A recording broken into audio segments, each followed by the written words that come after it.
Previously on the diary.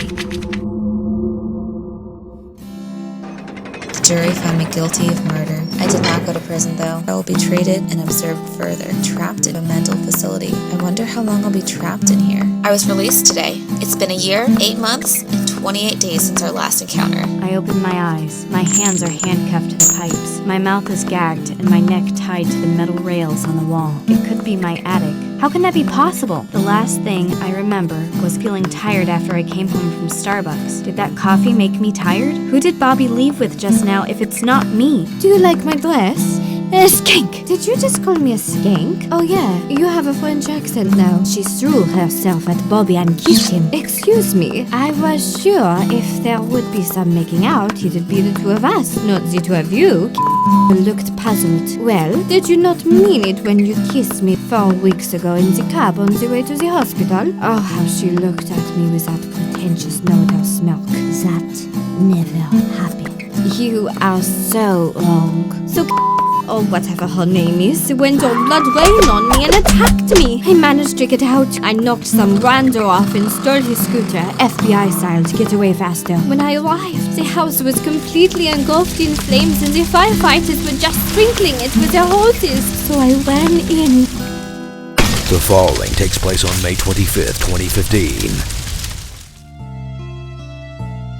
Dear Diary, I did not have a fun weekend. As you already know, my twin sister tried to set me on fire after drugging my coffee at Starbucks on the day that I was going to be Bobby's date to his prom. This is how I survived. Through the darkness, a single bright dot emerged. I couldn't tell if it had suddenly appeared or if it had been there all along, but I noticed it right after reading the post-it note on my diary left by my sister. As soon as I discovered the smell of gasoline in the room, it was a cigarette. The slow burning of the tobacco leaves roll created a delayed fuse that bought her enough time to tie me up to this metal pipe, dress up in my clothes, and wait for Bobby to come pick her up. From the time I noticed it to the time it ignited the flammable liquid, I only had about a minute and a half left. I used that time to try to set myself free. I was definitely not going to get my hands out through the cuff's rim, so I didn't even try. Instead, I shimmied the handcuffs to a section of the pipe that connected to another. I closed my hands into a fist. I made sure the cuffs were tightly snug against the base of my hands. I closed my eyes, clenched my teeth, and pulled up as hard as I could in hopes that the chain would pull the pipes apart. It didn't work, but this was life or death, so I kept trying, and trying, and trying. My hands were bleeding. I was crying from the pain. These pipes didn't look any closer to coming apart. I was out of time. Combustion happened. And at that moment, as the heat rushed towards me, I tried my last pull, the hardest one. And while the pipes did not come apart, a water jet smacked me in the face hard. They were water pipes. The fire surrounded me as I grabbed the diary and hid it under my shirt.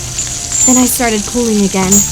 I never managed to free myself, but I made more water spray out constantly.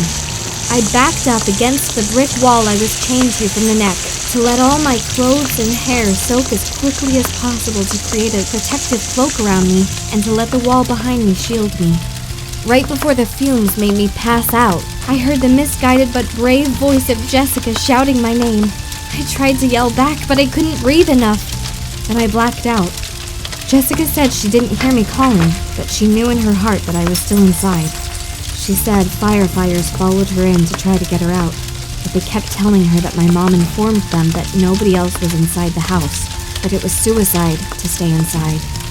Eventually, a stream of water pooled down from the attic, which nobody expected. It couldn't have come from their hoses. That's when they started believing her. Together, they managed to find the entrance to the attic and found me handcuffed to the pipes, unconscious, fighting the battle between being incinerated alive and having that fire put out by the flow of the water from the pipes. They axed the pipe and carried me out. Jessica saved my life on this day. I guess you can count us even. Not that I was ever planning on cashing in, but she ran into a flaming building for me, even when she had no proof that I was actually there and got me out safely. She paid back 2 years in just 2 minutes. She's my twin from a different kin. She's my best friend. Love, C.